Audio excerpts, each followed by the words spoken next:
Anggota Komisi 3 DPR RI dari fraksi P3 Arsul Sani menilai pemerintah gagal untuk memberantas korupsi. Tudingan Arsul ini lantas direspon oleh Menko Polhukam Mahfud MD.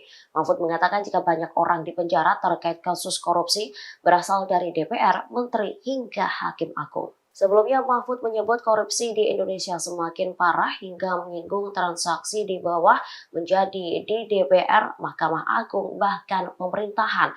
Hal ini hingga mengakibatkan turunnya indeks persepsi korupsi Indonesia. Menanggapi pernyataan Mahfud, Arsul lantas menilai jika pemerintah gagal melakukan pemberantasan korupsi. Kegagalan itu juga bisa diartikan ketidakberhasilan program pemerintah yang diletakkan dalam Stranas Pemberantasan Korupsi. Tudingan tersebut pun langsung dibalas Mahfud melalui cuitan di akun Twitternya pada Senin 12 Juni 2023. Mahfud pun mengatakan bahwa pernyataan yang disampaikannya adalah fakta yang tidak perlu ditutupi. Ia menambahkan bahwa kegagalan pemberantasan korupsi bukan hanya salah pemerintah saja, tetapi DPR hingga Mahkamah Agung. Mahfud pun meminta agar Arsul mengakui itu dan tidak perlu ada yang ditutupi.